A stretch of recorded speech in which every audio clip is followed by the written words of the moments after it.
বিগত 17টি বছর আমরা এভাবে সুন্দর আন্দোলন করতে পারি নাই, শ্রমিক আন্দোলন করতে দেয় নাই এই শেখ হাসিনা। রাত্রে যখন পুলিশ যাইতো আমি রাত্রে বাসায় থাকতে পারতাম না, আমি থাকছি এই ধান খেতে।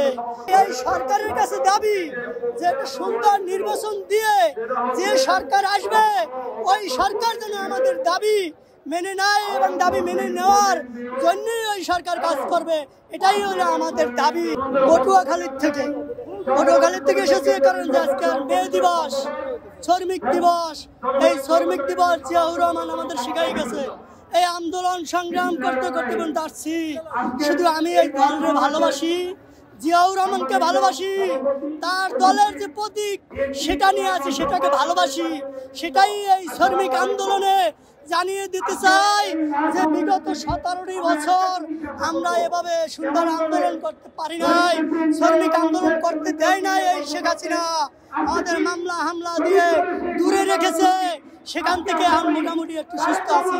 তবে এটাও সুস্থ নয়, বাকি সুস্থ হইল এই ডক্টর ইউনূসের কাছে আমাদের সবার দাবি যেন বাংলাদেশে সুন্দর একটা নির্বাচন দিয়ে, ভালো একটা নির্বাচন দিয়ে, সেই নির্বাচনে যাই ক্ষমতায় আসুক, যাই পাশ করুক, তাকে বসিয়ে দিয়ে সে যেন মান সম্মান সহকারে চলে যায়, সেটাই হলো আমাদের দাবি, আমাদের এই শ্রমিকের দাবি। আমি বিগত এই 17 বছর 10-12টা মামলার আসামি। আমি কিন্তু ধান খেতে ছিলাম, আমার বাড়ির পাশে ধান খেত। রাত্রে যখন পুলিশ যাইতো আমি রাত্রে বাসায় থাকতে পারতাম না, আমি থাকছি এই ধান খেতে। ওই সময় এই ধান খেতের কথা আমার একটা হচ্ছে যে আমার দলের প্রতীক ধানের শীষ, আমি ধানের শীষ নিয়ে থাকবো। আমার নিতা অর্থায়নে আমি কারো কিছু 10 টাকা খরচাও নেই না। আমি একটা অটো রিক্সা চালক, আমি রিক্সা চালাই, আমার মেয়ে লেখাপড়া করাই, বাল বাচ্চা আমি সব চিকিৎসা বহন করি। তারপরে 10 টাকা থাকলে আমি তাই দিয়ে আমি এই দলের পিছনে খরচা করি। আমার মতো একটা লোক 2-5 লাখ টাকা ইনভেস্ট থাকে, আমি 5-7 লাখ টাকা ঋণ আছি শুধু এই দলের জন্য। দল করে আমার কোনো পদ পজিশন লাগবে না, চাই না। আমি চাই শ্রমিকের যে দাবি, সেই দাবি সেখানে সরকার তো মানে নাই। এখন যে সরকার আছে সেও কি মানে সেটাও তো পুরোই নাই। তবে এই সরকারের কাছে দাবি যে একটা সুন্দর নির্বাচন দিয়ে যে সরকার আসবে ওই সরকার যেন আমাদের দাবি মেনে নেয় এবং দাবি মেনে নেওয়ার জন্যই ওই সরকার কাজ করবে, এটাই হলো আমাদের দাবি, এটাই হলো মূল আমাদের কথা। এই সরকার যেন সুন্দর নির্বাচন দিয়ে আমাদের শ্রমিকরা কি চায়, কি দাবি, এইটা যেন মেনে নেয়, সেটাই হলো আমাদের দাবি। অতি শীঘ্রই যেন এই সরকার একটা সুন্দর সুস্থ নির্বাচন দেয়।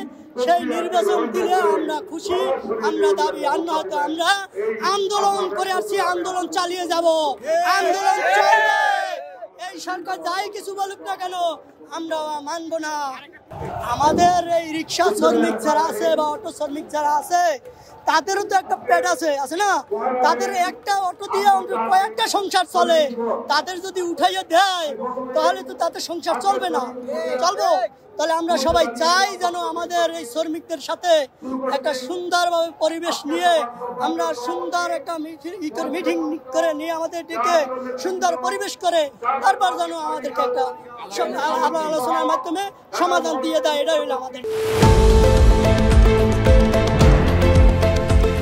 দেশের পাশে, বিশ্বের সাথে, মেট্রো টিভি।